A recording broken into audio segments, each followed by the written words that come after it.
Hello, everybody. Thank you for coming along, and thank you for being so patient as well. Bit of a late start today. I've switched my streaming setup over a little bit to another computer, and because of that, there's just been a little bit of technical issues getting started this morning. But if you are here, let me know whether you're on YouTube or whether you're on Facebook. Just let me know in the chats if you can hear and you can see me okay. If the picture quality is good, just let me know in the chats so we can go ahead and get started. It's probably a slight delay as well from when I start speaking. But I'm just waiting to see, hanging around just waiting to see if you guys can hear or see what's going on. Okay.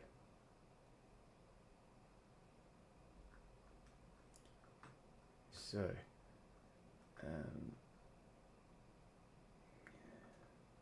okay, I think, yeah, there is a little bit of a delay in the stream. So actually when I speak, I can certainly see it coming across, but it's just very slow.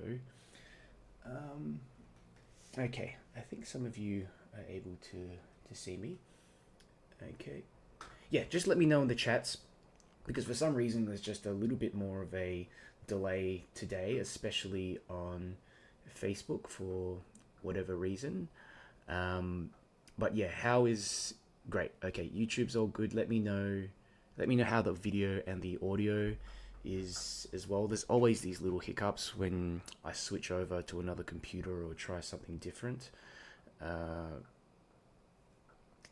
Yeah, especially on Facebook, I know there's just quite a bit of a delay, taking at least 2 to 3 minutes or so before what I'm saying currently actually comes across. So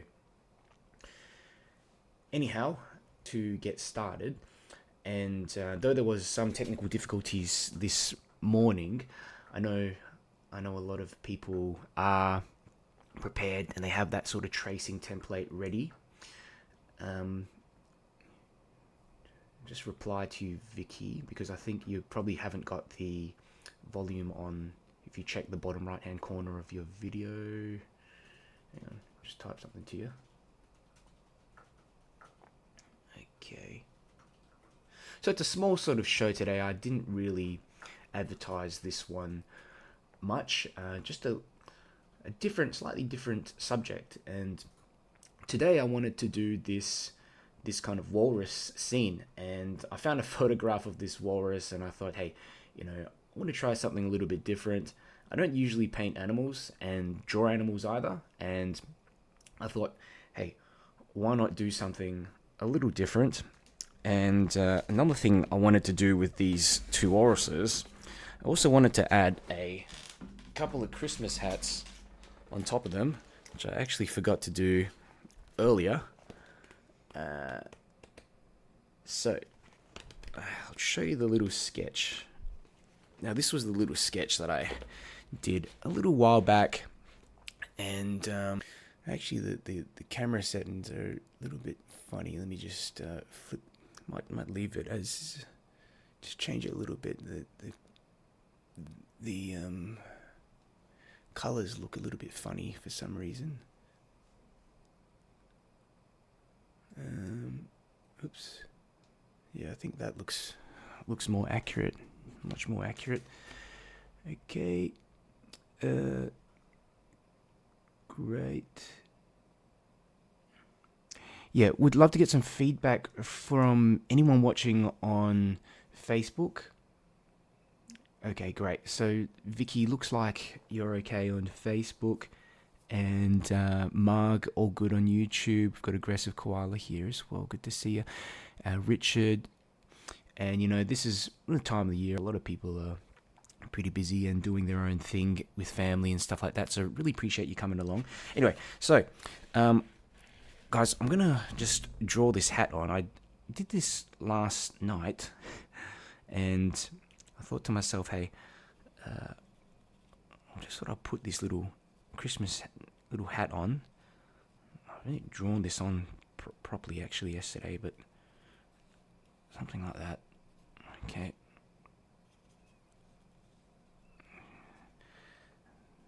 Okay, there we go. Let's put one on for this little.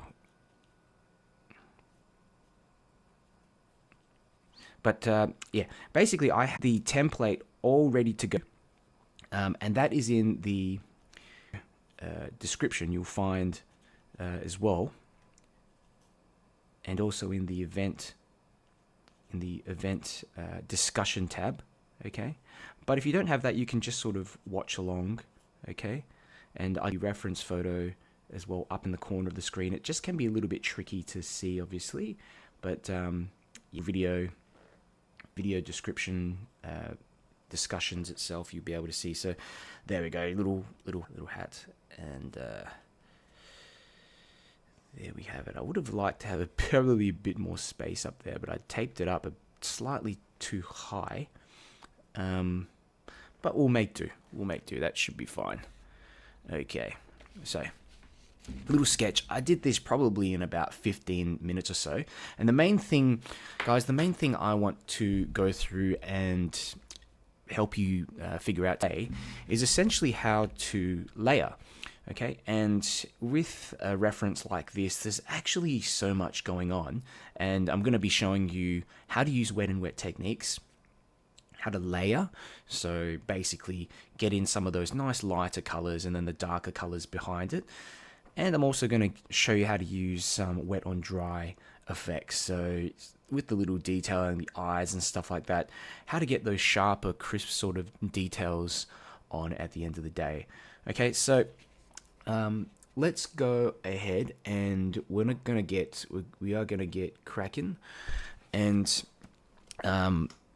firstly, let's go and put on a very light wash. Okay, and I'm going to look at getting in some really warm colors, and I like to have a little sketch of what I've done beforehand just on the side to help me kind of figure out what colors I'm using.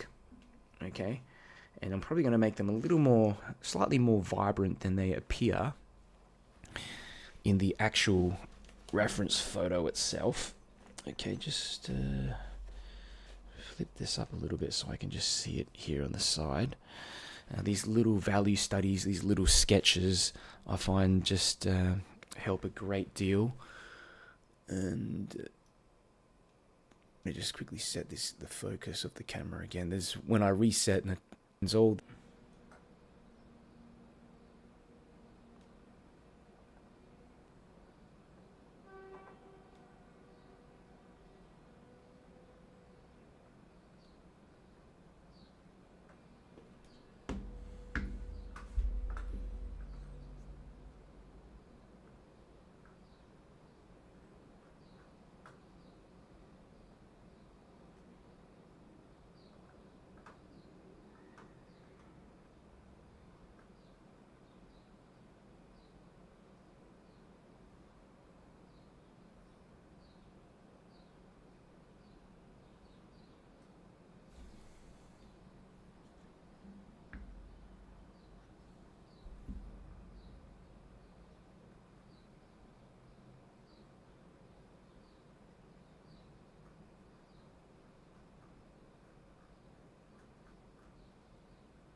Okay, I've just changed the internet connection, so guys, I hope this is working a bit better. Quite frustrating this morning, but I do want to continue and really give this a crack. Let me know on the chats whether everything is sounding all right. Margaret, yeah, let me know, Margaret, how it's sounding. Keith, good to see you, Keith. Okay. No sound on YouTube.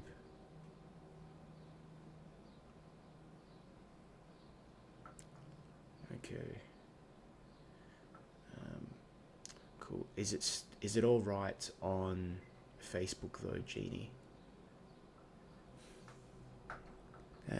Yeah, let me know.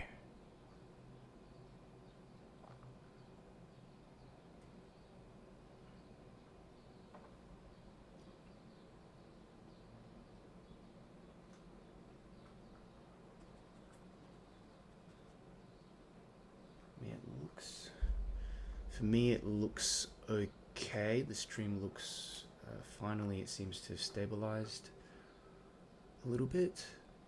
Yeah, I'll have to cut out all this stuff at the beginning of this show, unfortunately, for some people. But yeah, for those of you still watching along, let me know how you're going. Joshua says it's working fine on YouTube.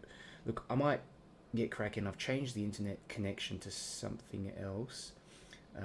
Yeah, like it always happens when I switch setups, another computer, something always happens, something always goes wrong, even if you test it out before. And anyway, so Margaret, looks like it's all going good.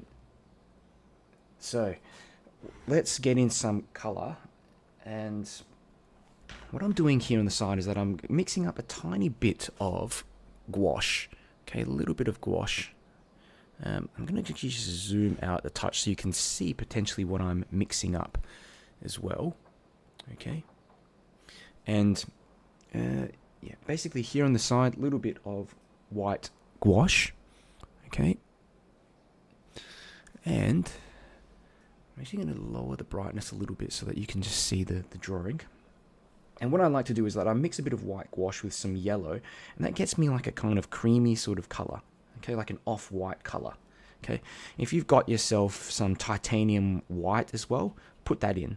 Okay, so what we're doing is that we're really just going straight into that walrus and putting in a lot of this sort of lighter color there. Okay, over the top. It's just an off-white color. Okay, like a nice little softer sort of wash like that. And basically, we are gonna mix up a bit of grey as well. Okay, and I always talk about grey as a combination of pretty much all your colours. And if you've got a red, blue, and a yellow, if you mix those together, you do get yourself a nice sort of greyish colour as well. Okay, so into this yellow, what I'm doing is just dropping in this sort of yellowish colours. I'm dropping in a little bit of this kind of grey colour as well. Okay, in there. And remember, we're keeping all of this really, really light sort of wash. Okay, remembering to cut around the tusks and the sort of the smaller hat of that the smaller walrus around. I thought this was kind of cute, this photograph, and that's why I decided to paint it. It's not my usual subject, but with anything with watercolors, at the end of the day, we're looking at shapes, we're looking at values, so how light and dark something is. So it's all the same at the end of the day, okay? But as you can see here, I'm just getting in like a really light sort of wash, and as we go down the side of the walrus, you can see here there's like it becomes a bit more yellowish. Okay, so I'm putting in a bit of yellow ochre here. Okay, bit of yellow ochre near the back there as well, and it doesn't have to be exact. You know, just blend it in a bit more of that white here, and a bit of splotchiness is fine as well. It actually implies some of this kind of the texture, I guess. Now I've got a bit of brown here. This is a bit of, you can use two types of browns. You can basically use a raw umber or a burnt umber. Okay, and I'm just going to drop that in again fairly lightly, but just for this, what do you call them? Just for this, I don't even know what you call them. It's front legs. They're not really legs, are they? Sort of. Okay, just over here. It just becomes a bit brownish over here. There's so many colors. Really, so many colors if you think about it. Okay. And what we're doing is that we're using wet and wet technique. We are combining, we're getting this lighter wash of color in the background, and we're dropping in other colors and blending them together nicely so that we have a nice little mixture of different colors and things in here. Okay, so over here I've just dropped in a little bit more of this kind of grayish color there, a bit more gray here underneath the tusk and behind this little fella here. We cut around. Okay. And you'll find sometimes as you're doing this, especially if you're going a bit slower like I am here, bits and pieces will dry off. And if that happens, just pick up a bit of clean water and just dab it onto that area, re-wet it, and simply continue. You know, sometimes as well, I find that I have a little bottle as well, little spray bottle, and this really helps accomplish like re-wetting things nicely. Okay. Keith is saying I've just froze. Let me just reply to you. Just say maybe to go refresh your page, refresh your internet browser, or maybe check onto YouTube. That might help you out a little bit, Keith. Just type that. Hang on.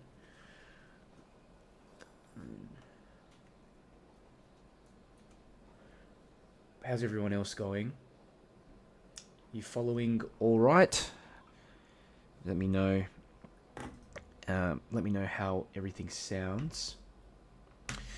So I'm going to re-wet this back section here.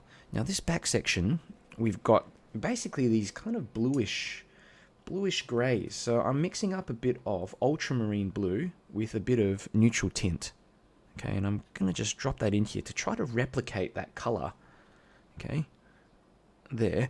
And like I said, this area has dried a touch, so I'm just going to soften that section by putting in just a little bit more water into there so that it shifts around a little bit, so then I can add in this kind of color over the top.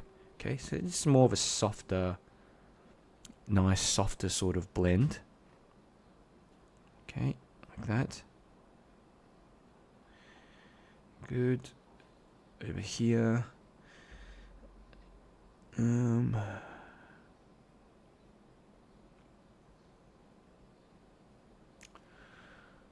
Okay. And a bit more yellow on the back of the leg there, and some more of this kind of grayish color here, grayish blue color, like this.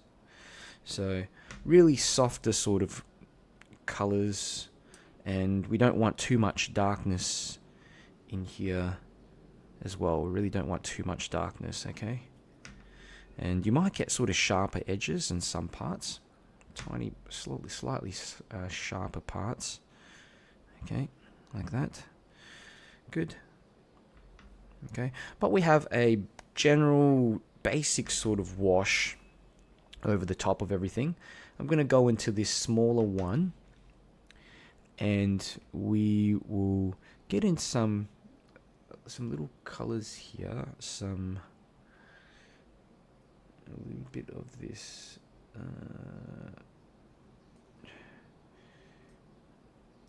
brown. Okay, this is a touch of burnt sienna, a little bit of burnt sienna. Okay, very light wash of burnt sienna. And the thing about this pup is that it's a little bit easier to paint because it's mainly just doesn't have too many colors. Okay, more sort of these browny sort of colors, and so I'm going to go around and just basically just drop in that light color over the top, okay, around the sides, and he's a bit more kind of like some warmer sort of colors up the top, lighter as well, just around the side here, down the back. Okay, and we want to do this, try to do this all in one wash as well. Okay, so as you can see, I'm just moving down, trying to get this all in one general wash.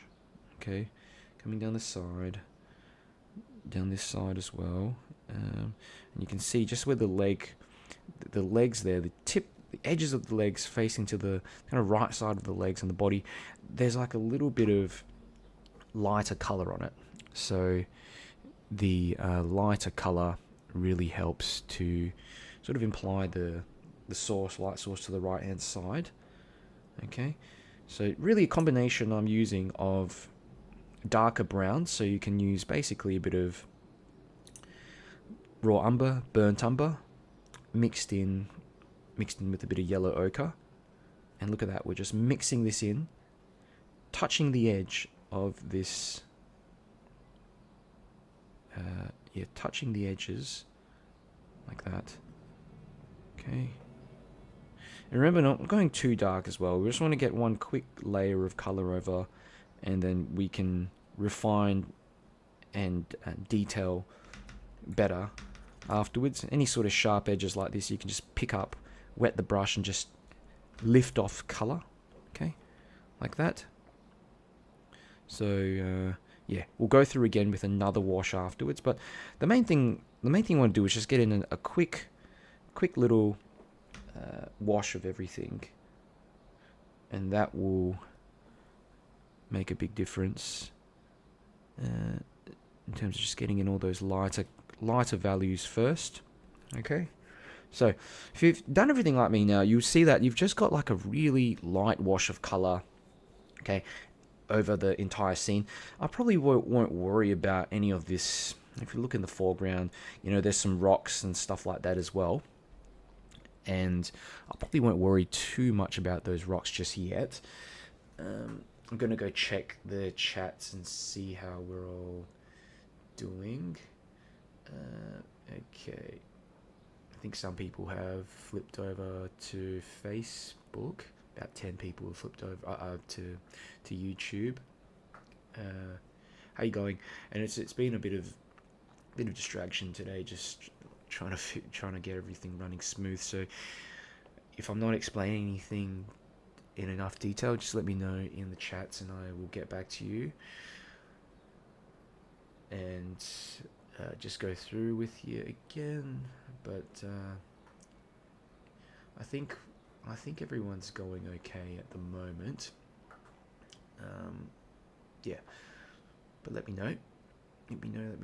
And so we will probably move on. Probably move on in a second.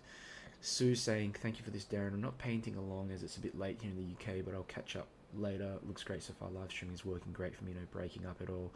Okay, awesome. Sometimes it's very hard for me to tell whether it's actually on my end, which it definitely was during the start of the show, or whether it's your internet connection as well. Sometimes, yeah, depending where you are, can be difficult, and with the buffering and stuff like that from Facebook. We've got Diane here. How you going, Diane? Good to see you. Thank you for sharing my event to your group as well. Diane's got one of the largest watercolor learning groups as well, and actually, Diane, like, I was part of your group. Pretty sure I was part of your group before I started mine. So, really inspired me to do something myself. I think you started yours about a year before, and Diane's one of my students as well. So, yep, that's okay. Yeah, you haven't missed out on all too much, Diane. I've just gone over and done the basic lighter washes, really light sort of colors. There was some issues in the stream when I started earlier, but seems to be going all good for now. Switched over to another computer, and yeah, a lot of the settings have not carried over. So yeah. Anyhow, we still have a fair few people on here. One thing I forgot to do today was that I forgot to tick a box to share this event with a few of my groups. So there's less viewers than I usually have on here. So guys, if you are on here and you're enjoying it and you are finding it helpful at some stage, would really appreciate if you shared this with a group that you're part of or with a friend. It really helps me out a lot. It doesn't cost you a cent, and it just helps me to get my videos out to more people, which is sometimes a bit of a challenge. So let's get cracking again, everyone. So everything has probably dried off now. Looks pretty dry. Now we want to get in like all the kind of dark colors and get a bit of richness into this scene. Okay, and I reckon actually what I'll do first is like the hat, these little hats. Okay, and I'm going to put in, let's mix up a little bit of red. I've got some pyrrole red. Okay, it doesn't matter what kind of red, as long as you've got a nice vibrant sort of red. And I'll mix it with a tiny bit of orange to make it even more kind of pop out. Okay, I'm just going to go over the hat here. Nice little red color, and I'm using a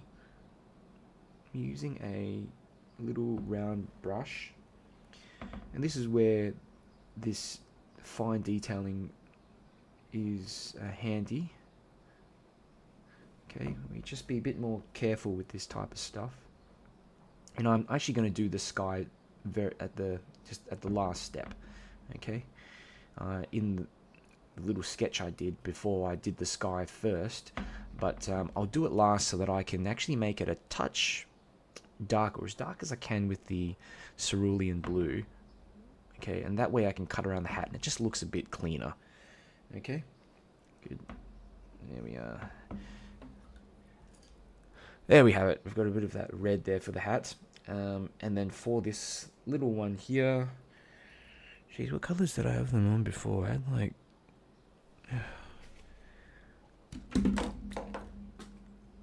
okay.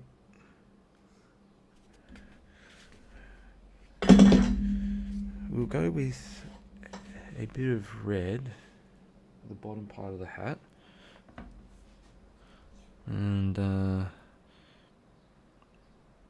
just the bottom part here.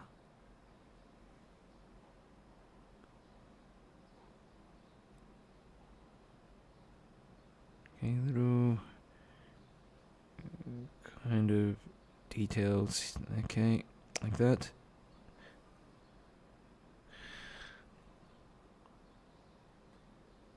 Okay, and the top of the hat, it's actually green, and I pinched this off like a photograph of an elf's hat. Thought that would look kind of cute.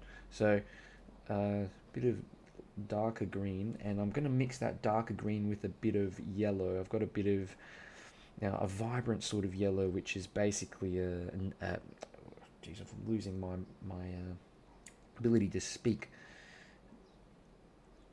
A bit of this Hansa yellow, so it's kind of like a lime green. If I can, I just like to mix up my own colors, because it means if I'm using less colors and less stuff on the palette, it's just going to be easier, and plus you practice your mixing techniques as well. Okay, so it is a lighter sort of green, but I'm probably darken it a touch as well. You can always darken it later if you need to. Okay, here we are. Because the edges of that hat probably start to dry now. There we are, just a quick indication like that. Doesn't have to be much. Okay, I think that looks alright. I think I'll have to also perhaps redo the red later on. you notice at the bottom of hats, especially if you get, some light coming in from the right, you'll sometimes get a slightly darker section of color at the bottom like that. So just try to drop this in actually while the paint is slightly wet, so I can it's basically, I'm just mixing in a bit of red with a bit of black or whatever darker grayish color that you have. Okay, it's really not a big deal. Don't have to do this, but you can even do it later like that. Okay, just like a touch of kind of darkness at the base. In a way it helps to, don't know, like ground it, I suppose. Okay, good. Alrighty, so let's start putting on all the different colors and the darker colors as well, which I think is really important. So darker colors. Let's have a look at what we need to do. We need to mix up some. We basically got to mix up some grays, some extra grays. So I've got some neutral tint here. I've also got a bit of darker color, a bit of black. Mix this up. Okay, just some darker grays. And remember, if you don't have a neutral tint or something like that, you can just mix up your own. You can find your own. Use your 3 primaries. Everyone's got a blue, a red. Everyone's got a blue, red, and a yellow. So if you have those 3 primaries, you're good to go. Okay, now I'm just gonna relayer over the head here like that, and leaving a touch of light as well on the right hand side. Now this is just another layer of grey. Whiskers and everything will get in later. The eyes as well, don't worry about all that stuff. We just want to get in some darker color running. If you look at the side of this walrus, there's like a shadow almost cast on the front of it running to the left. Okay, like that. Light wash. Now I'm still using about maybe 10% paint, but it's a very dark paint, so there's not much to really, you don't really need all that much to imply this darker detail here. So like that. And of course on the edges, just soften off with a bit of clean water. Okay, you don't have these hard edges really. You've got lots of these softer sort of edges, and often I'm just continually adjusting as I go. Okay, cut around this hat. I had not let that hat dry properly before, so it's kind of spread a little bit in there, but doesn't matter. We'll just make do. Maybe just leave that bit for later if you haven't got into that yet. Darker color, some more of this darker sort of, maybe I'll put in a bit of brown in there as well, a little bit of brown. Okay, just underneath here. I have a smaller brush, maybe like a little brush might help as well in here. And one thing we want to do is we kind of want to cut around this little guy in here. Okay.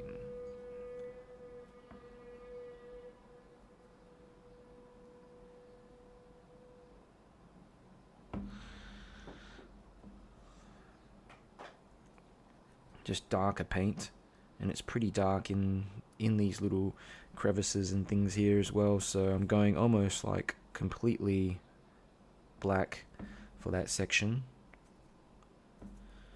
in here. Okay, just cut around like that.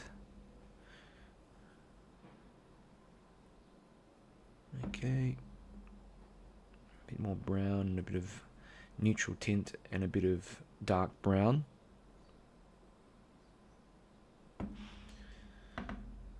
And I'm using hot press paper, which makes the details look sharper, but at the same time makes it very difficult to blend. So that's why I recommend, especially if you're a beginner, to use cold press or medium textured paper. You're going to save yourself a lot of hassle if you do it that way. I've just been quite obsessed with using hot press paper lately. Just a new challenge I wanted to give myself, and it was funny because I actually, the reason why I initially used it was because I ran out of cold press paper on the day, and I thought I'd just use the hot press paper, and now I've ended up liking it more. It's funny. Okay, so down the back, now we need to make that color probably a bit stronger around there as well. Some more yellow ochre. Okay, let's drop in some little bit more yellow ochre back here. Okay, down here especially. Maybe slightly a bit more vibrant as well. More yellow. It's very difficult at times as well to get a nice kind of yellowish color in there, because you've got you know, when you have a bit of the blues and stuff, I tend to accidentally mix some of the some of the blues in with the yellow when it turns green.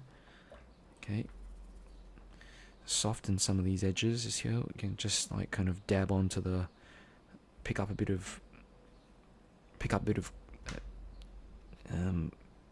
clean water and just soften some of these edges. You can do that.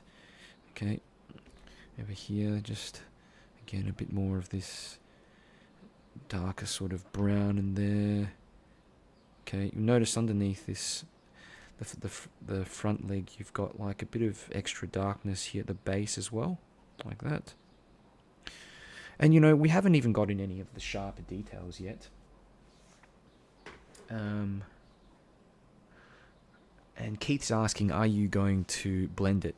Yes, so you know, you can blend it now, or you can also blend it afterwards. And it's funny because when it's just about dried, if you blend it then, I find that you have a little bit more control.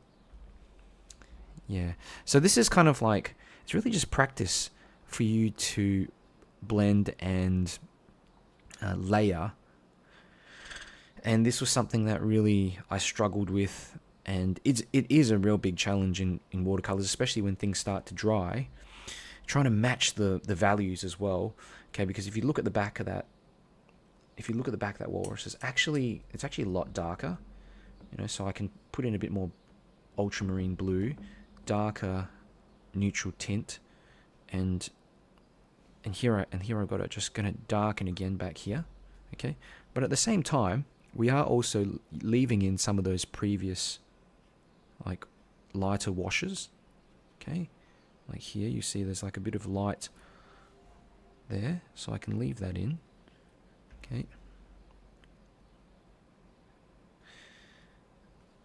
And it kind of, if there's a bit of blotchiness, it actually doesn't matter when you're looking at a subject like this, because if you look at the skin of this walrus, there's all kinds of, you know, I hear they get into fights and stuff like that, and you know, you can see there's all kinds of like marks and stuff on it. So, you know, at the end of the day, it actually adds to making it just look a bit more realistic and giving it some kind of textures without having to actually put textures in yourself. Okay, this middle section there again is quite light, so I want to preserve that, but just blend again this section there. And you're just kind of running your brush around. It's hard to really explain what I'm doing, but it's controlling how much water's on your brush. Not putting too much water on, because that will definitely start to make things look too blended. And you want things to blend, but at the same time you do want separations between some of these colors as well. Okay, and I do want that top part of the walrus to be quite sharp as well. There's going to be potentially some other darker colors that I want to drop in there, even for this one here, this little one here at the front. Let me have a look at what we got. Just drop in a few little blotches of yellow, so you can do that as well into the darkness. And you can get like little bits of yellow running through it too.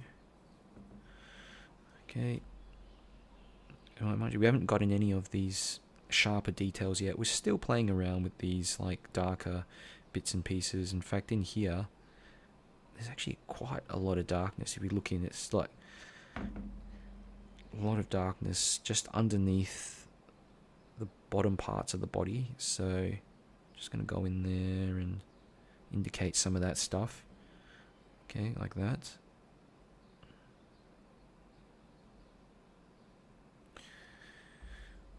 It's just slowly, bit by bit, just adding in color and having the faith, having some faith that it's going to work out, even if it's not looking like anything at the moment. You just have this stage, and I'm going through that at the moment where I'm thinking, geez, is this gonna work? Is gonna work? You have to just persist and continue layering, and get in these sort of preliminary layers first, and then put in the sharp details before you can actually call it. Okay. Now over here, I want to just blend this section, these parts here.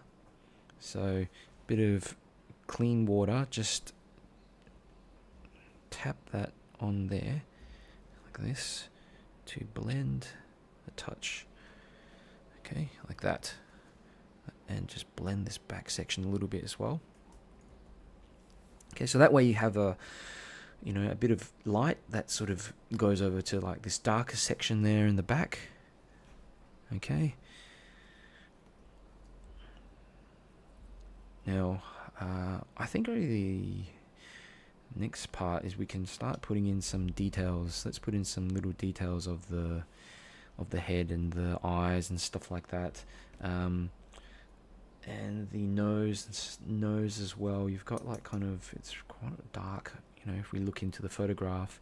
But at the same time, I really like this beautiful softness in there. So I don't want to quite stuff that up. I think actually I'll just work on this one first. This larger one. Now I'm picking up a bit of dark color, a bit of black. Okay, and I'm going to just drop it into the nose area here. Okay, and you notice it's all very, it blends. It doesn't just all of a sudden go black. It actually, if we look around it, it starts out really slightly darker, and then it just blends in with this head section there. So I will just darken this firstly like that. Okay, the nose. And what I'll do is soften off here, just soften off near the head, like that. There. And I'm not even painting any features. Like in my mind, I don't really see whether it's a head or not, or what I'm painting. I'm just looking at the values, so whether it's light or dark. Okay, and just trying to get in the right values here. Okay, so notice now it just needs to be darker again. So very challenging, I think, working wet and wet as a beginner, and trying to make sure that you preserve the details as well. We haven't put any whiskers in or anything like that as well, so it can look a bit funny at this stage. But all we know is that the nose is a little bit darker. Okay, soften off this area like that. Okay, so I've got a bit of darkness there. There's also darkness running underneath. If you look here, that needs to be darkened more, like underneath the neck. This whole area here just needs an extra touch of color, an extra layer. So you're just bringing that down. You're combining that wash from the nose downwards. Okay. And again, this is, by doing this, you're actually bringing out that pup a bit better. See, just by cutting around and darkening around the areas. Okay. This whole spot as well is still wet, so you can go in there quite easily. Okay. It's fairly dark here in these little crevices. Picking up some really dark black paint just to emphasize that more.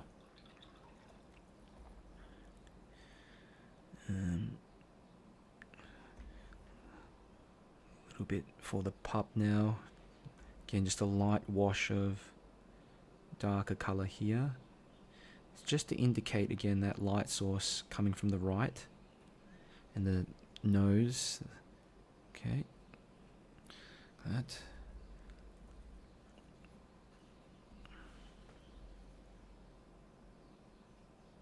Soften off the edges.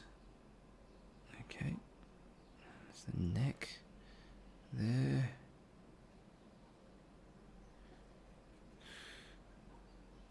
I'm using a bit of this, again, a little bit of brown mixed in with black for this. There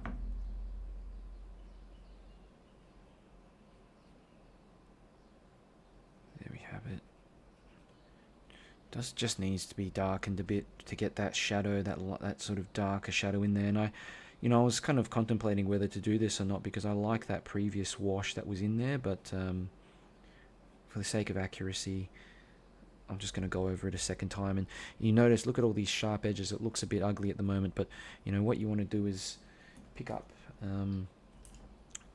get a bit of clean water on the brush, and just touch onto the edges like this. Tap into the edges, and you've just basically be able to soften that edge a touch. Okay. As long as you've got maybe a touch of light on top, you should be okay. Okay. And just soften this bit here as well. It's a tricky sort of reference. Okay.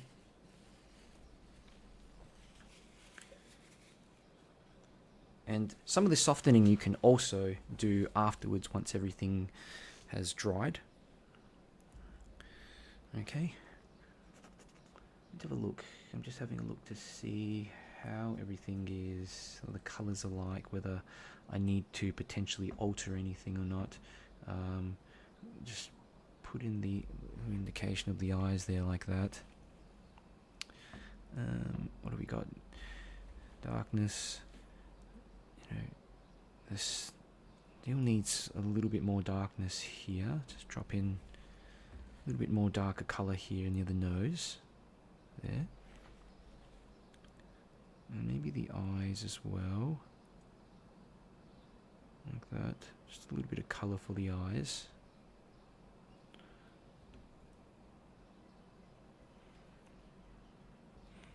Like that.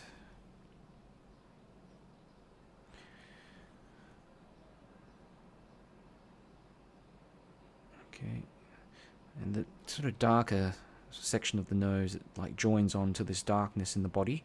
So I'm constantly just altering and changing the values where I see fit, because the last color that we're going to put in there over the top of everything is some sharp detailing, and for that to work there just needs to be all this these sort of softer details that are in there in the first place. Okay.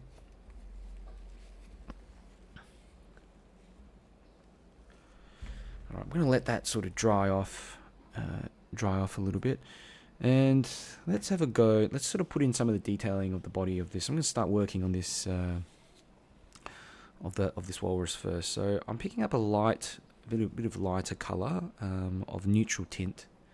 I'm going into the body, and then you can see that these little folds of skin. Okay, and you can literally just like put them in like this with the one brush. Okay. Nice, quick little,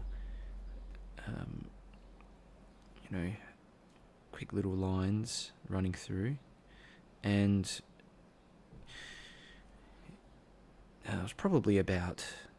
it's still about maybe 10-15% of paint, and the rest of it's just water. Okay, and because this area is dried, you can see it's kind of got this sharper look on the paper. Okay, as well. So these sort of lines, and also you can go over the top of it later to just kind of make it a bit less sharp. But I want to start putting it in at the moment, just little details, even underneath this front bit here, just, you know, a bit of this darkness here, bit darkness here as well, there. Okay, these tiny little details make a difference, and they, because there's not much sharpness really in this scene. Okay, look at these little folds and interesting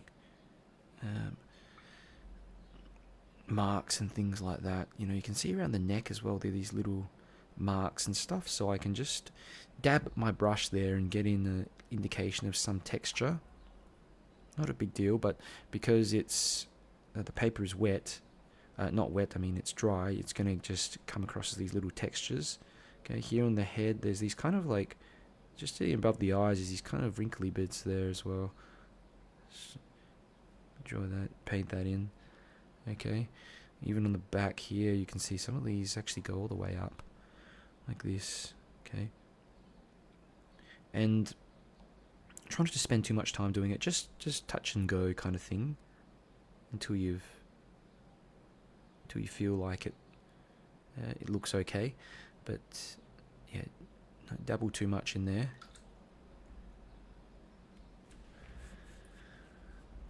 Okay, good. Alrighty, bit of like darker color here as well. I'm really just trying to pick out at the moment these super dark colors, and you've got some in here even like right here. I keep going back into this section with neutral tint, but this is really the only way to, I think, that you can do it so that it looks fairly natural. Okay, and again it's just creating a bit of this highlight around that pup as well, because I do feel that it's not obvious enough, so I need to just change that around a bit more. And see, I've cut around those tusks as well, so that makes it a little bit easier, so that I don't potentially have to use any gouache later on. Okay.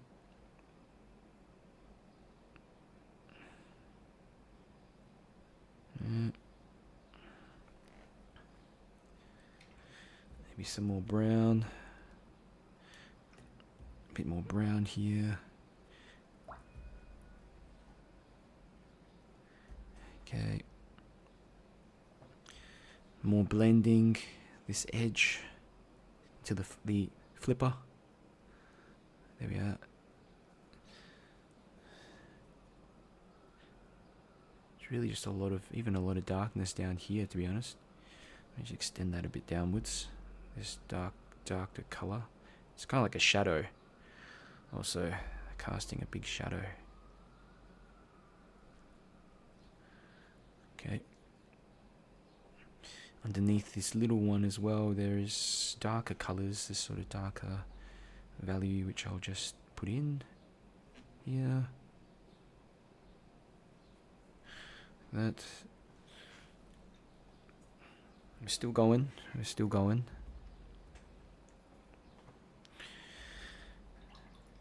Okay.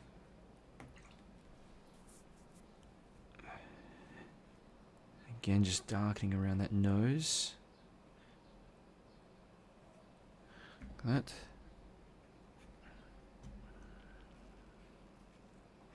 It will help to kind of make it look like it's protruding a touch. Okay.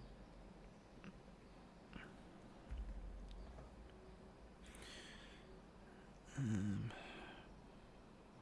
just again get a bit more grey around this side. It's lots of textures and details in here, but as you see, if you try to just paint it and let the paint do what it wants to do, settle in, and you are just facilitating where it moves around, you have a much easier time doing this, and I think after, once this is dried, I'll actually go in with another quick wash over the top here to get in this shadow better. There's still a lot to do. But I might go right back into here. This is too light. It's a little bit too light down the belly here. I'm going to put in a little bit more yellow ochre mixed in with a touch of grey under this side of the belly, just to darken that yellow a bit more.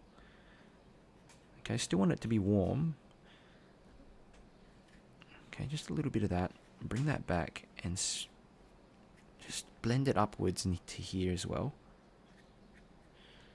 Okay, soften off some of this stuff too, here and here.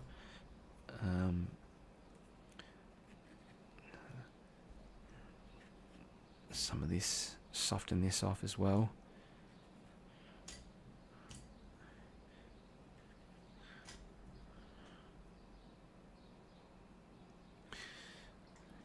Good.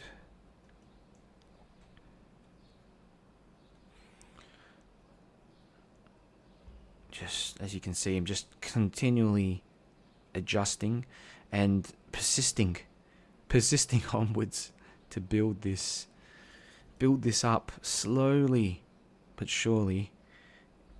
And I think, like a lot of beginners, they give up too easily before it's before they've even got to that middle stage where it starts looking like something. So don't call it until you've actually got right to the end and put in all the light colors, put in all the dark colors. Okay, because you don't really know how it's going to turn out until then, and you'd be surprised just what one quick little wash sometimes can do.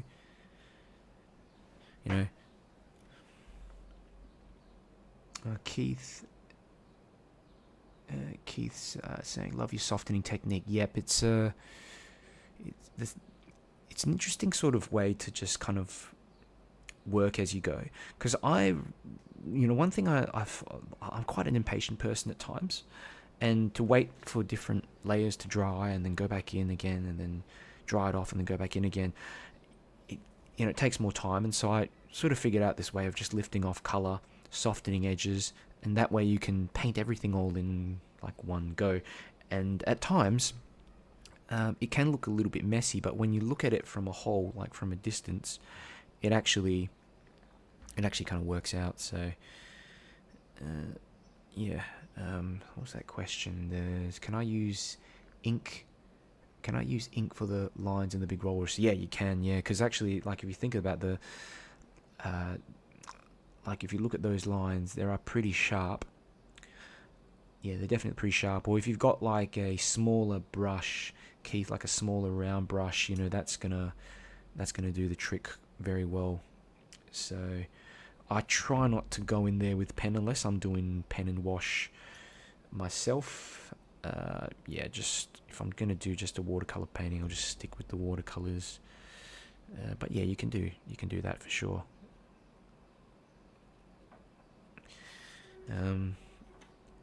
We're getting there. Now, I want to actually let this all dry off a little bit, and while that's happening, I'm going to go into the background. Let's think, what do you want to do with the background? Well, firstly, I think I want to make it darker, especially these like mountains here in the background. I've put in some of these mountains. They're not really, in the reference photo, they're not mountains. They're like rocks, basically. Well, they could be mountains or rocks or whatever, but this is going to help maybe cut around that walrus, make it look more, emphasize that light on it. Okay, remember we haven't even gone the features, like the actual nostrils and the whiskers and stuff like that as well. Once we get the whiskers in and just these little details, you will find that it starts looking a bit more walrusy. Okay, so let's go ahead and firstly, I think, what can we do for the front? I want to put in some grey maybe. bit of grey colour. Something really light, guys. Don't put too much colour here into the foreground, because it's I think it can like detract from everything. But just a bit of, you know, just a bit of like light grey or something like that here for these rocks here. I want it to be like a neutral sort of colour, so that it again just doesn't detract from the rest of the scene. But you know, looks more, whatchamacallit, looks like a proper little bit of a foreground as well. Okay, that they are not just standing in the middle of nothing. And you'll notice once everything is dried, you can touch the edges of the walrus and what have you, and it doesn't shift. The color doesn't shift. It will if you keep rubbing away at it, but this gives you a bit of wiggle room so that you can paint these little bits of foreground without getting overly worried about the color shifting in there and kind of ruining everything. Obviously in here there are some like bits of darker bits of this rock as well. I'm not concerned of all too much details in there, just like a little bit of sharpness here and there, but other than that, just, you know, you see these little crevices of the rocks, they're like darker, but apart from that there's not much to do in there, and I don't want to exaggerate it. Yeah, just, and maybe later I'll change it up, but for the time being I don't mind how that looks at the moment. Real basic. Now, like in the background, I'm just going to really do this in one wash. I'm going to pick up some ultramarine blue, pop that in there. That's too much. A bit of neutral tint as well. Neutral tint's just going to like dull it down a touch, but I want to make these areas in the back like a bit like darker, okay, than the actual walrus. So see how it's like darker? This is going to help to bring it forward more and emphasize the light. Okay, and I also want to kind of maybe bring these little rocks, indications of rocks up as well, like that, and just connect it on with the background, these mountains that I'm kind of implying. Okay, it's kind of like a purplish color, isn't it? I've accidentally mixed up a bit of a purplish color. I might actually mix in a bit of brown and brown with the blue, okay, because it's a bit, at the moment I really think it's a bit too bluish. I want that to be more, just have a bit of warmth in there as well. A bit of brown and blue, and let's just cut around the walrus, and as you can see, I'm just trying to create some contrast here. Yeah, just a bit of contrast. Everything's dried, so you can actually see, you can actually go and cut around like that. It looks all good. But you know, distant objects, due to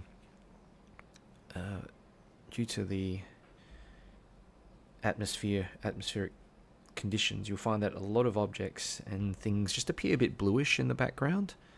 Like if you look at distant mountains, if you, next time, you know, when you go out for a walk or something like that, just check out some of the distant mountains, you'll find that like they just kind of appear a little bluish. So that's what that's why I sort of add in a little bit more bluish hue to these bits and pieces in the back. And see here, just going over the top, and this is going to help me, like I said, just to imply this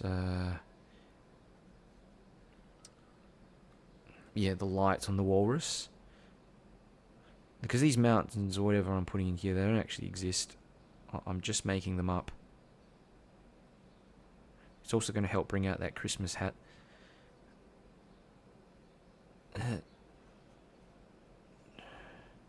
Oop, I've let this edge take too long. I've taken too long to go into it, and it's now dried. It doesn't matter.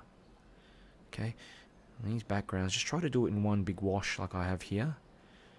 I'm shaping the mountains as I go as well, because there's like, you can't make them look too similar as well. It's tricky, but just one go. Just one go like that, you'd be okay. You know, some parts that stick out there. Okay, just kind of a general background. Alright, if you've done it the way I have, you'll see that now I see there's like a sort of sharper edge on the back of that walrus, so it's like created a bit of, you know, this feeling of light. Flick a bit more color in here. How's everyone going? A bit of a shaky start this morning, but I think it's starting to look like a walrus. Do you have any questions? Let me know. Yeah, small crowd today because I haven't really advertised this one that much. Diane likes it. Looks cute. Yeah, that's why I picked the photo. I just like that little pup. I don't know what they're called. Are they called pups? Baby walruses. I've got to look this up. You know how they give them all different names? Like, yeah, actually in the initial sketch that I did, like, I thought it looked more like a dog, but this one looks a little bit more walrus-like. Yeah. Righto, and you know, one of the big differences as well, as you can see in the initial sketch, like I didn't make the mountains go all behind the walrus, and that was something that bugged me a little bit, because I thought I could really make that light look be emphasized more.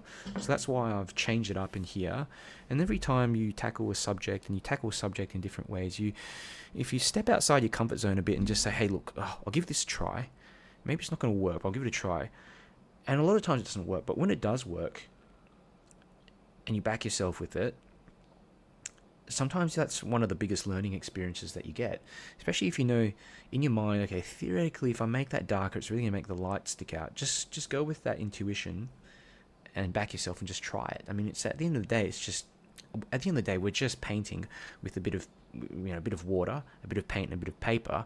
And I think a lot of people get a bit, it's just when you're learning anything, really, you just get a bit stressed out at times, trying something different, being sure if it's going to work, and you spend all this time on it. You know, I still have those worries myself. I spend all this time on something like this, and I think, Jesus, is it going to work out? Is it even going to look like what I'm trying to paint? You know, people are going to think it's going to look like that, but you know, you always got to try something different.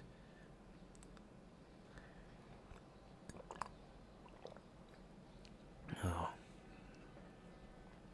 having a bit of matcha, and it's like separated out.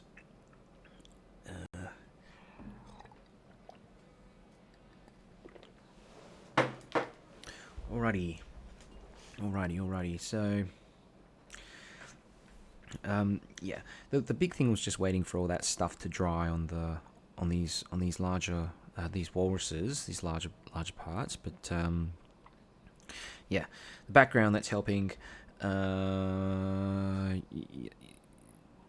know, you can rejig parts of it as well. Like, it's still kind of wet, so you can actually go into it and alter that line a bit if you need to. The one thing I want to do is combine another wash, a little wash that just comes over here. If you see, look carefully at that reference photo, there is a shadow that is slightly sharp, but it comes over and it just cuts around here. And this might be a mistake, it might look terrible when I do it, but I think it will be good, because it will help me to join on the background a little bit. Now I'm using a very light wash of neutral tint, a bit of black mixed in here, like a very, very light wash, probably 10% paint, because now what you can do, you can go over, if you just go over that previous wash, because it's dried, what you'll find is that it, as you can see, it doesn't change that previous wash. It still stays there, right? If you be very quick though, if you scrub and you're not decisive enough as to where you're going, you're going to get mixing, and it can, especially with this paper, this is hot press paper, it can very easily start to pick up the previous washes. Less so when you're using, let's say when you're using cold press paper. But I'm trying to imply this, I'm really trying to just imply this shadow. Can you see it? Just this grayish shadow that's running like that. Okay. Soften this edge a touch there as well. It's very subtle. Very, very subtle, but in a way it helps to connect that part of the background on to the, yeah, and connect the two halves, sort of like blend it. Whereas you get this really stark sort of section in the center with just lots of yellows and stuff, which is great. Really light yellows and stuff, which is great because it applies light, but at the same time, it can seem disconnected. Okay, the top of that. And if you've gotten rid of some of this light, you're thinking, geez, I made this part too dark or what have you. It's not the end, because you can still lift off paint right at the end as well. Okay. Just have a look at the questions. Margaret says, thought at first it was horrible, but it is coming together. That's awesome. Stick with it, Marg, and yeah, basically just stick with it. And if you rewind my video, you see near the start, I was even panicking a bit with some of this mess. Now it's dried off. It's starting to look like something, yeah? We haven't even got in really the details of everything yet. I can spend all day doing this. Ramona's asking, have you ever considered auctioning off or selling your paintings you've completed during one of these great workshops? I have thought about it. To be honest, I'm not a huge expert on selling my paintings. Like, I've sold a bunch here and there, and I haven't really tried, apart from, just a few times. But that's a really good idea. And yeah, I mean, if any of you are interested as well in any of my artwork, you think you might want to purchase one or something, just send me a message. But it's mainly, I think I just haven't really looked into it all that much.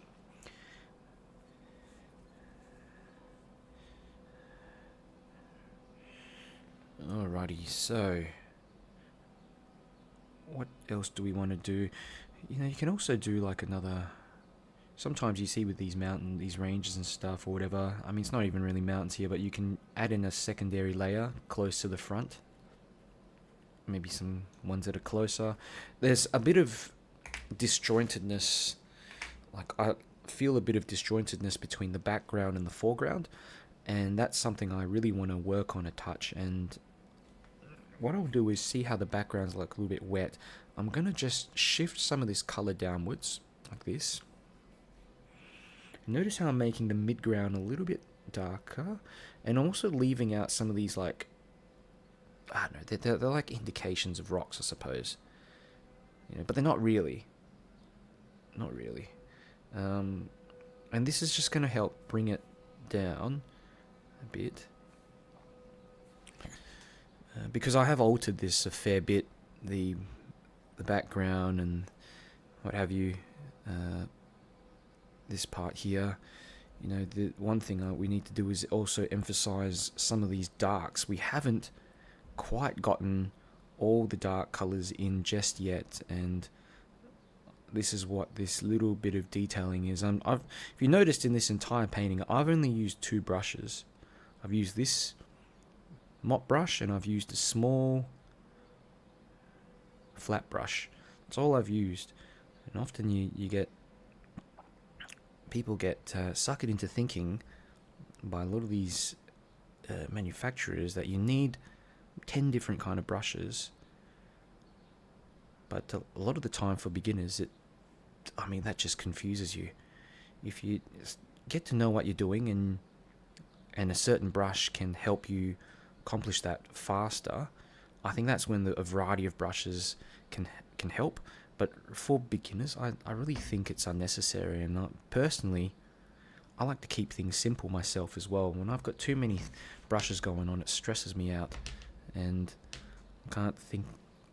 And I stop focusing on the big picture and looking at all these micro details. Okay, 2 brushes.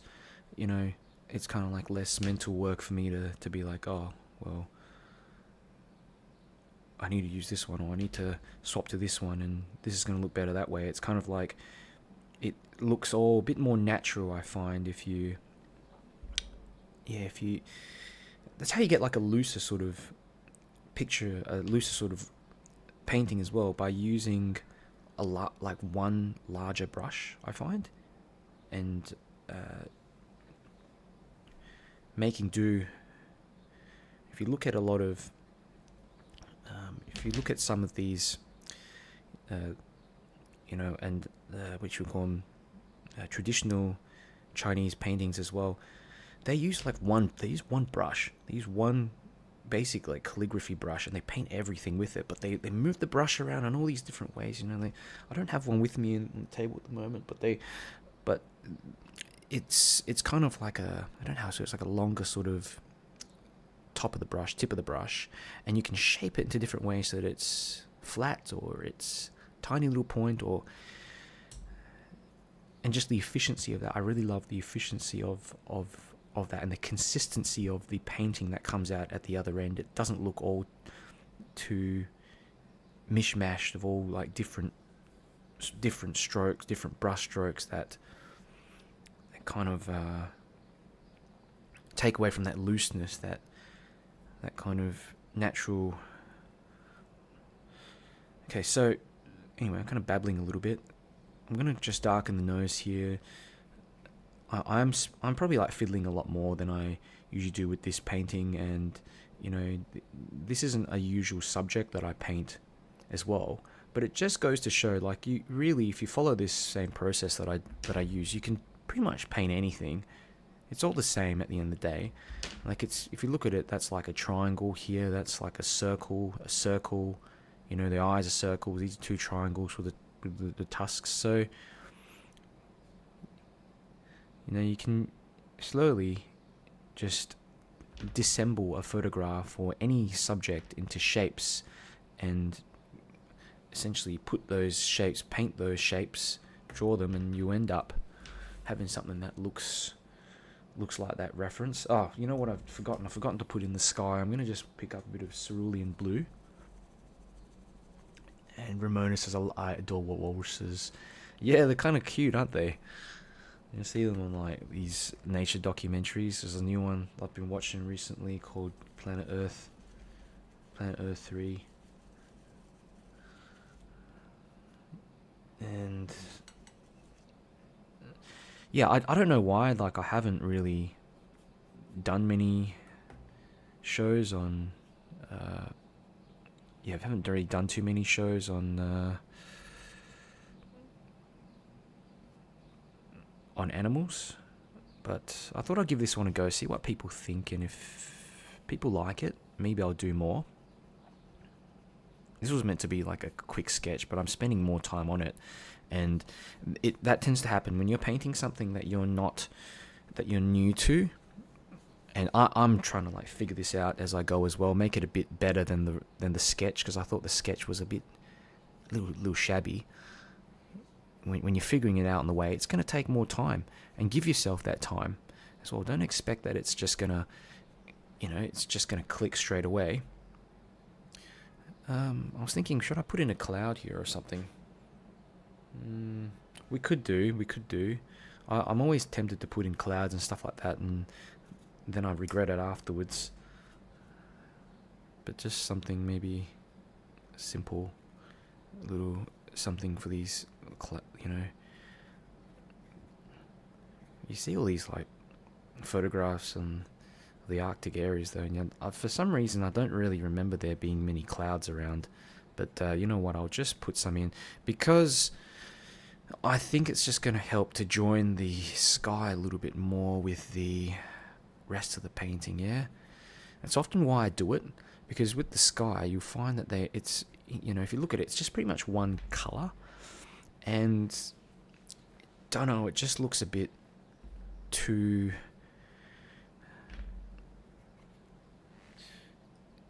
uniform.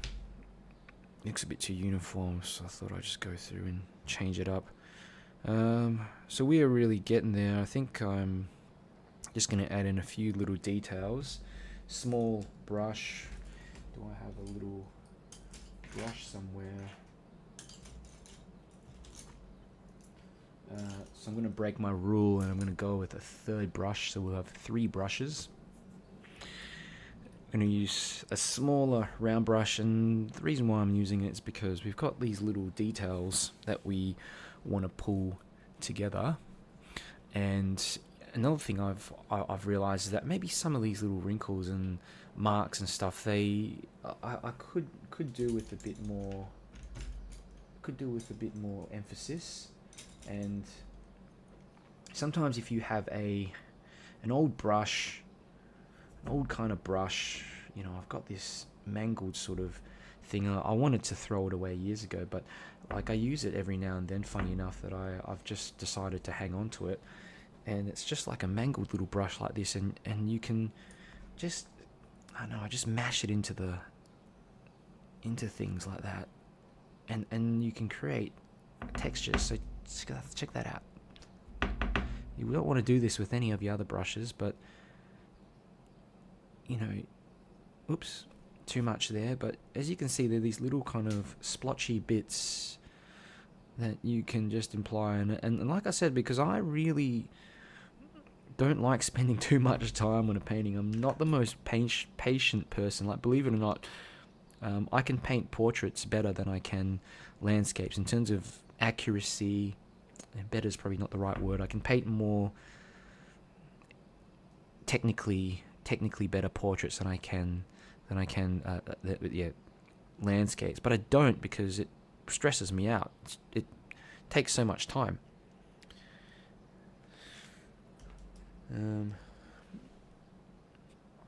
Back of this walrus, just something I think I want to just maybe put in a second wash quickly.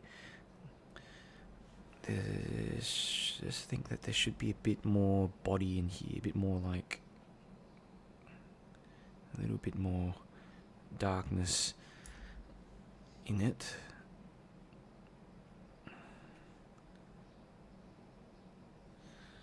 Like that. See how I'm just altering as I go? I mean, I'm not even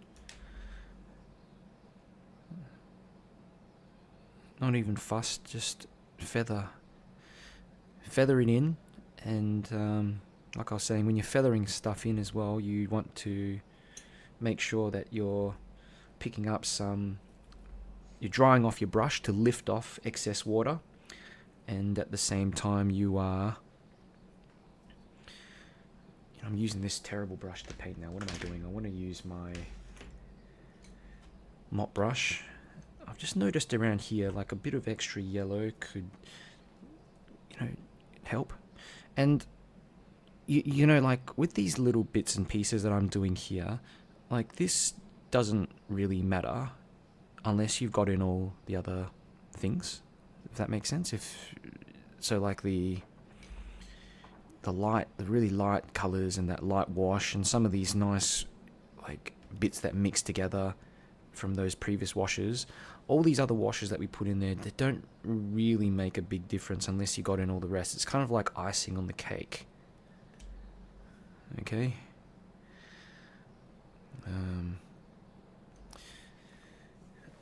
Let me just put in a bit of detail now for the nose. It's really hard to see what's going on in here. So I'm trying to just squint a bit to really see exactly what's going on. I think that's the mouth.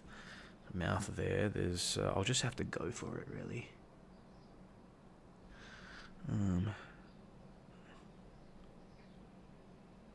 Maybe here.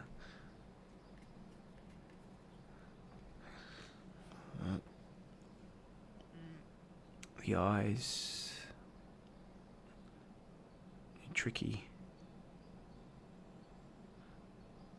I'm going to keep this pretty simple as well.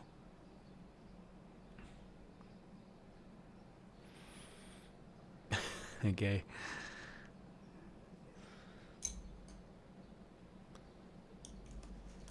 I've just realised this really needs to be a bit, again, darker.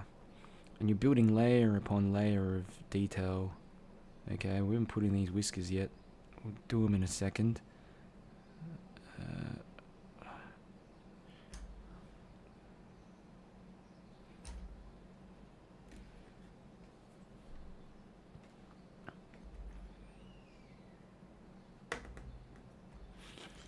Where is that other little brush I have? And you know, I've lost out on some of these little details of these lines and things you can see here, so I can just, you know, put them in again. Remember that it does dry lighter. Okay, here on the neck, you see there's these like little folds and things that we'd lost out before, so look at that, just dropping a bit of color there. It's sharper detail, sharper sort of details over the top of everything else. Okay, try not to overdo it though. What else do we have here, you know? And the folds as well help to indicate the direction in which the flippers are facing, and like how the body is, you know, positioned. So I think that's important. Bit of that.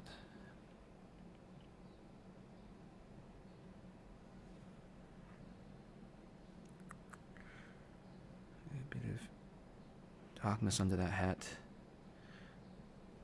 This is a very challenging one actually. Like I thought this was would be a bit easier, but it is a lot of, yeah. I guess it's good practice in terms of layering, getting in these little details, in these little eyes. I'm not interested in too much sort of details in there, but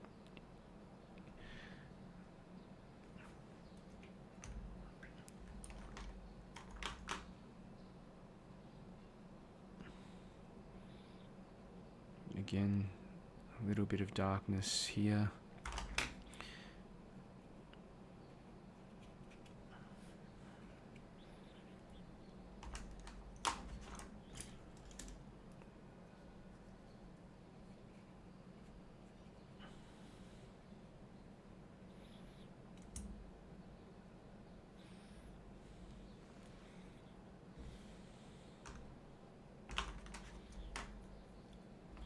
Maybe a bit more brown on the head as well. Like that. A bit more brown.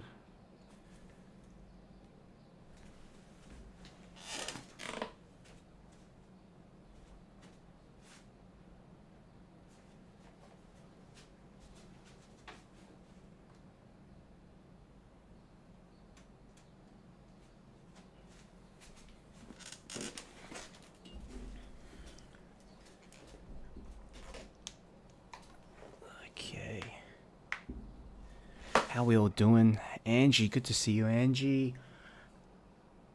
And Angie's saying, coming from football stream, my team won. Awesome. And watching first time before painting, I like more tutorials like this. Yeah, that's cool. Interesting to know. Would anyone else prefer me to run these some of these animal tutorials rather than, you know, just something different other than landscape, like a landscape tutorial? I usually do landscapes. I don't know why, I'm just more inclined towards them, unless I find like a photograph like this, which I quite like. Aggressive Koala also says, really do look forward to some animal workshops. Yeah, so I mean, this is a bit of a trial because, you know, I've not done one of these before. If a lot of you've come along, notice I tend to pick a lot of buildings, and I realize by painting the same thing over and over again, I do miss out on capturing different viewers that might be interested in painting something else. So yeah, that's some really good feedback. I would like to hear from some of you if you do think that as well, and maybe I can maybe create some different subjects to paint.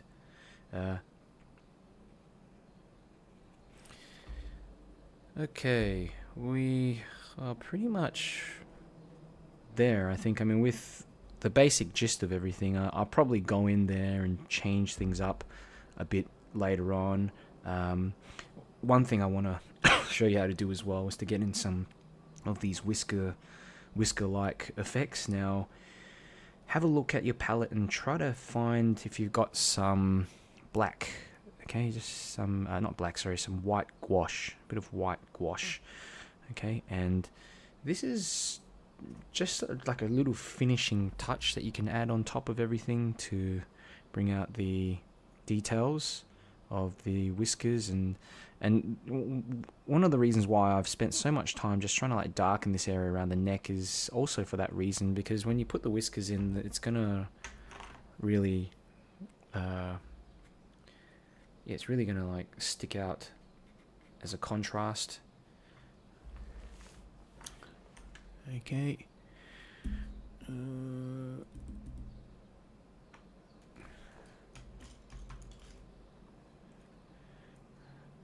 you have this other brushes like?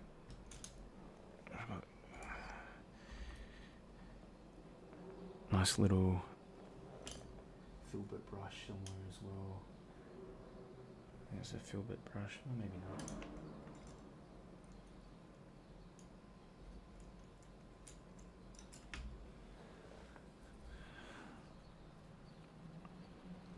You can sort of scrub and blend some parts together like this.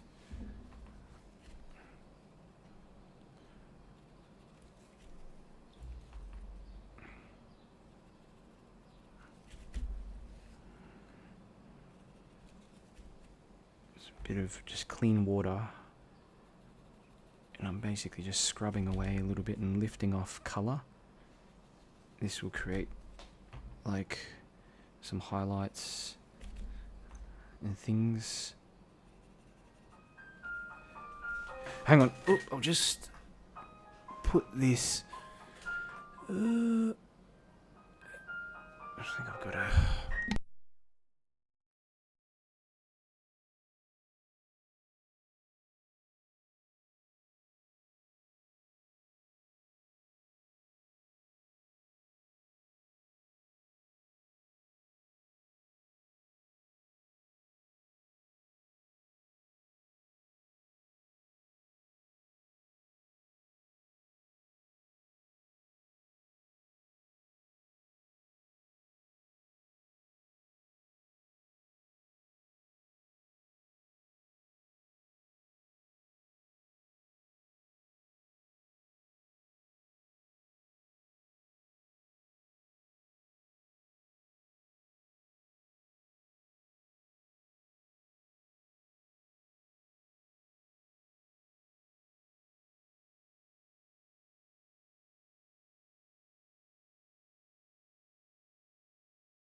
Alright, so let's put in these last final little touches. Okay, we really want to finish this one off. Okay, and probably after this workshop I'm going to, again, just work a bit on the detailing, but apart from that...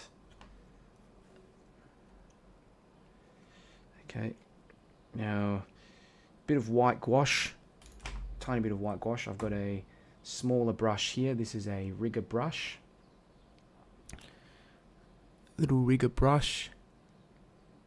Cool. Can you hear me okay?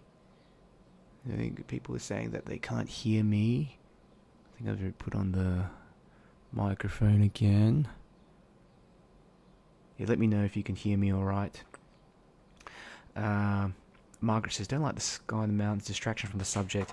Yeah, that's one of those, definitely that's one of those things that's a little bit tricky because, you know, I wanted to try it out as well in terms of actually just making it a little bit more sharper in the background to bring out the light on that walrus.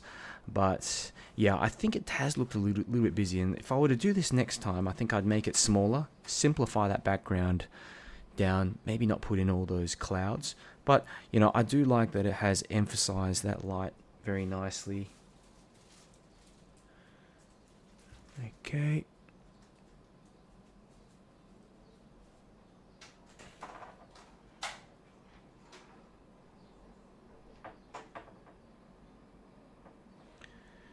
Alright, so I'm just going to get a bit of this white gouache and a touch of a little bit of yellow to mix in there. A bit of yellow, tiny bit of yellow. It's like a little bit of an off-white colour. Okay, and we're going to paint in some whiskers, so just like flick this through like that, and at the same, you know, like I'm actually almost dry brushing it on a bit as well, so you dry off that brush and then paint them in like this. Look at the direction that they're coming in. There's even like little ones that just come forwards like that. Okay, there, here.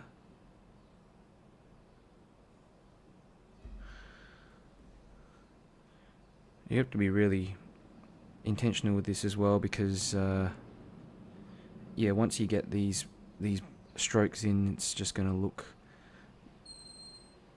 they're just going to stay on there essentially.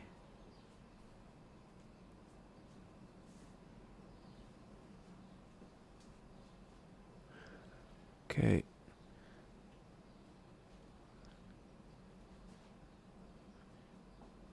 See, the ones near in the front kind of just come directly down, like in the center of the head.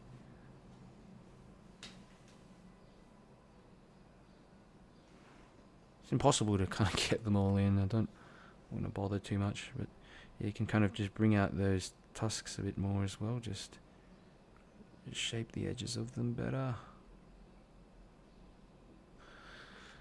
Okay. Yeah, look, it is a different subject, something I don't normally paint, but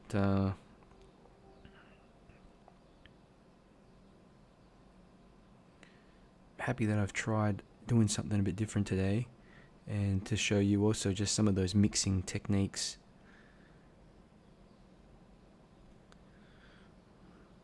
Okay. Great.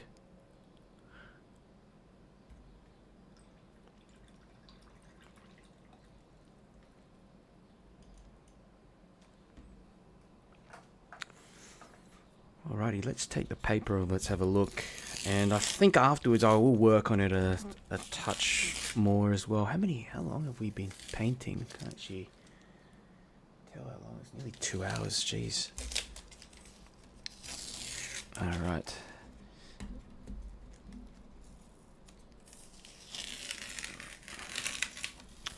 Yeah, so it's turned out okay. It's turned out okay. Like, I think, for something that I don't normally paint, it's turned out alright. I think it looks better than that little sketch. The sketch that I did does have more of a kind of fresh sort of look to it. But, yeah, as you can see, this, you know, we've learnt a lot from this. We've done blending, a lot of wet in wet blending. And that's like so essential when I think you're painting portraits, when you're painting animals. You know, probably one thing like I could do afterwards is just soften off these mountains in the background. You know, something like, I don't know if you can do this sort of thing, but you can actually soften off, picking up a bit of this, you know, picking up a bit of that paint like that. But probably a bit too late for that. If I were to change it up, again, I would probably get the sky in first, and then I'll drop the mountains in over, so that these sharp edges of the mountains don't don't kind of detract from the rest of the scene. But I reckon I'll go through later, try to alter that a little bit. Okay. Yeah, let me know how you all how you all thought, what you thought this about this session. Certainly, yeah. I think I'll do some more of these, and yeah, if you guys would like me to try different sort of animal scenes. I do need to practice them a lot more though, I think. Who have we got? We've got a Cynthia. Marion says, "Love your Christmas painting. Looks terrific. Awesome. Thank you, Marion." Cynthia says, "Great lesson. I'd like some landscapes without buildings. Also, animal scenes." Yeah. Okay. Yeah, I see what you're saying. I do have some nature. Do some like nature scenes as well. And those are quite popular. Jeannie says, "Enjoy this class." Thank you so much. Thanks, Jeannie. And Diane, thank you, Diane. Pamela as well. Both of you seem happy with it. And, I think I probably could have painted this a lot faster as well, because it's a different subject. I tend to fiddle around and, just tend to, be a little bit more pedantic about things than I normally would be. And, I think if I painted this a third time round off camera, it would be, it'd probably be a bit more looser and a bit more put together. But, you get the general gist of how it all works. Now, for those of you who are still around, I want to just go through a little presentation that I have prepared. And basically, it's a course that I have running. I've been running this one for quite some time now. It's a program that I've been running for about 2 years, and I've got a few of my students who are part of this program also here in the chats. Diane and Pamela. There's probably one or two more as well. Keith's also one of my students. But I'm going to just go through a really quick presentation. If you check in the video description as well, you can find the link to my program. It's a 70 course program, and if you enjoyed today's session, you'll definitely find a lot of value in my main program, because I cover obviously like 70 different sub topics. Let me just switch over to just show you the demonstration. Okay, so here it is. This is the Watercolour Essentials program, and it's a 70 course program. Check over in the video description as well, and there is a link to it, to my platform. Okay, these are some of the scenes that are included, and often when we start painting, can be pretty frustrated because you're just unsure how to get to that end result. And as we went through today, I show you the entire process from start to finish, and I sort of explain as well. The most important thing, I think, is how I get there. So a lot of time when you watch these tutorials, you'll find people, the instructors will say, hey, I'm picking up a bit of paint, put that in here, but how much, what quantity of paint, and why are we doing that? Why are we layering over the top in this section? So if a lot of you, especially when I started as well, a lot of beginners, we sort of question whether painting is right for you, because you start painting, you don't know the steps to you don't actually have a idea of where you're getting to in the painting. And by laying out a process, kind of like I've done today, but I go into a lot more detail, you have a high chance of success of making sure you have that painting that you see in your mind. So these are some examples of paintings that I've, something I've done in the past, like that one there. I think about 2013, 2014. Had no idea what that was about there. I mean, I was just really just trying to figure out how to paint everything, and it took me almost probably like a year and a half before I could even get past this stage. And often it's because we're practicing, but we're not practicing the right things. We're repeating the same process. Okay, so one of the big things I talk about as well is layering, kind of what we did today, layering, creating depth and perspective. And if you feel like you know what you're doing, you know the process, you know what comes next, especially when you're planning your painting as well, choosing a subject that is suited to watercolors, that has enough, lights and darks in there as well. That's really going to ensure that you end up with a decent painting by the end of it. And I pick all the subjects, so you really just need to follow along. So this is what's basically some of the subjects and topics I talk about in this program. It's a huge program. I think there's about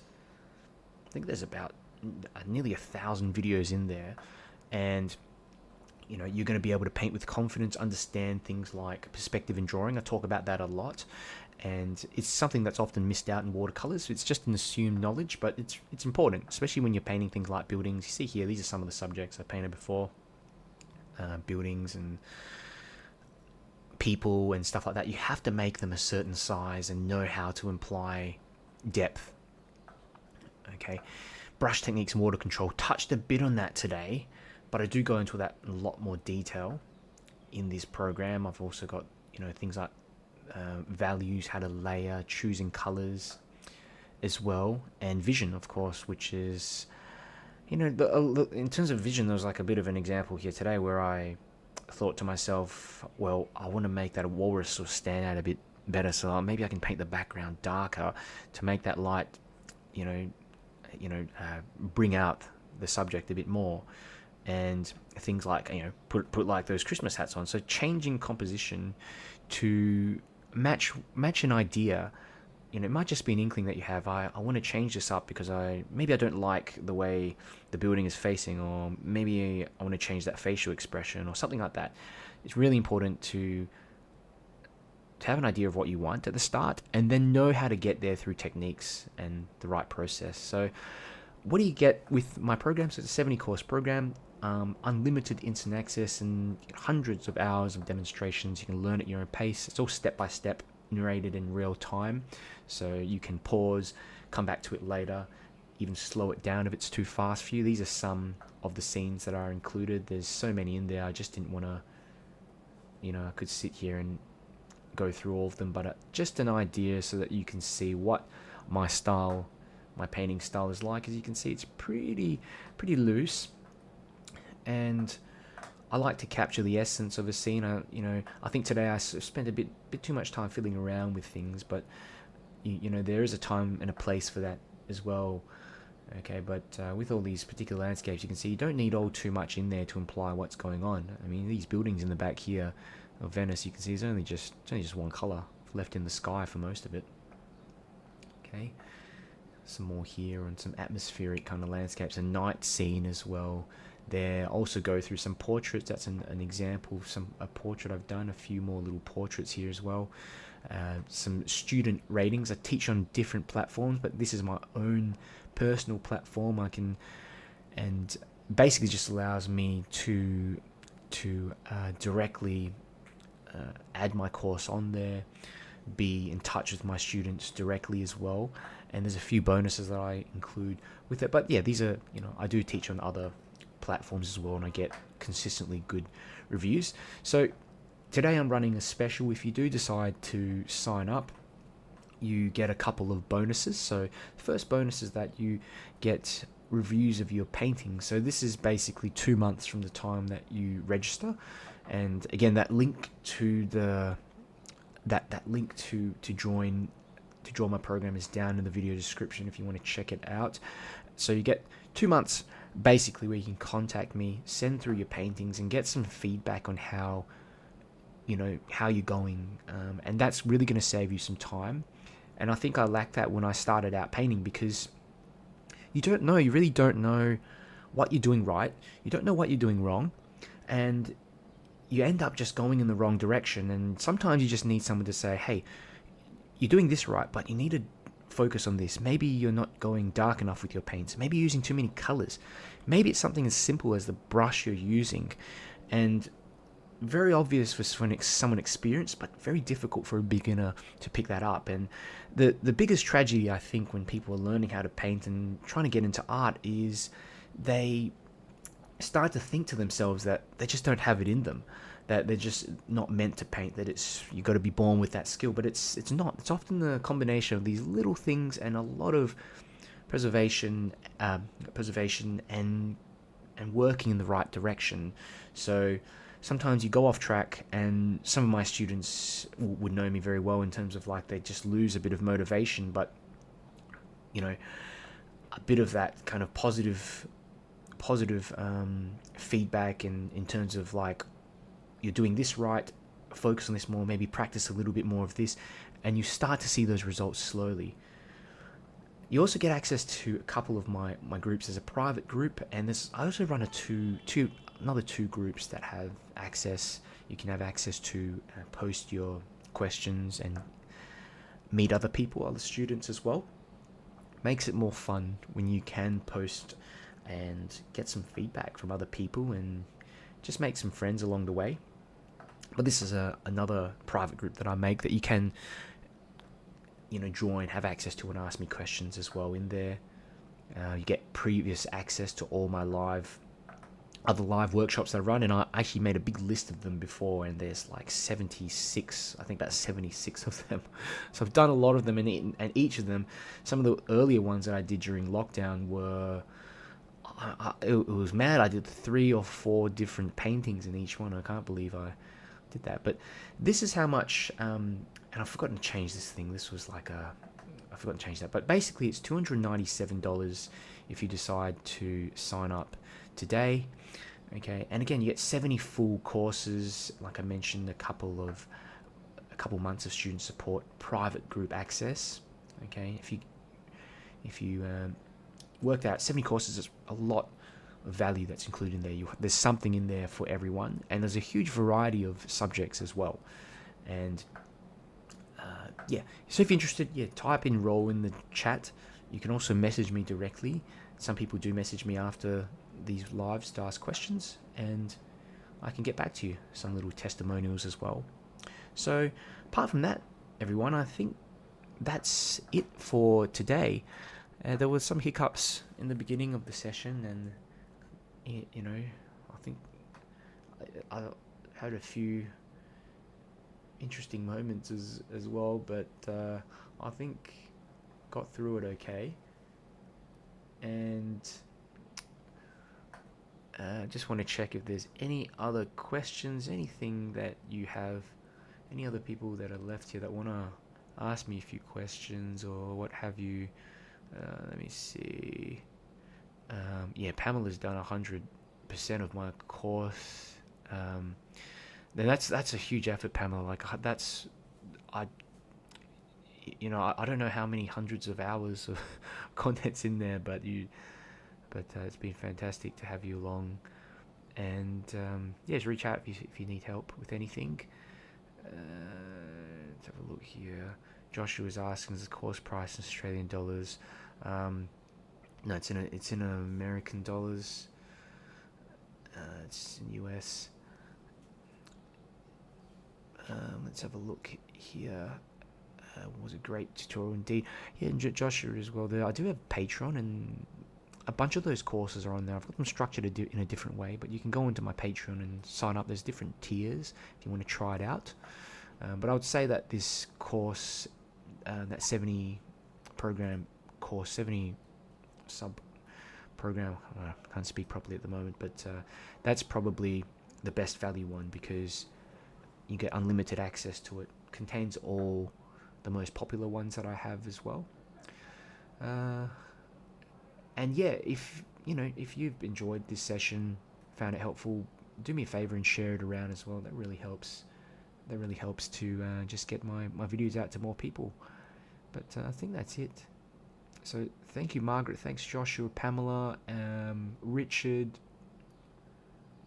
Richard says white gouache splatter for snowy effect. Yeah, you can do that. So what Richard is saying is you can pick up a bit of gouache and just sort of hit it, tap it onto another brush, and it just spreads a bit of like snow around, so that make it more Christmassy, I guess. You can do that. Alrighty. Thank you, Diane. I think that is pretty much it. So again, thank you all for joining, and I will see you next time, probably after Christmas, probably next year. And I'll take your feedback on board, do some more of these animal tutorials. This was the first one that I've really done here, and yeah, I think I'll try some other ones, maybe a bird or something like that, something more simple. But thank you for coming along, and I will see you all next time.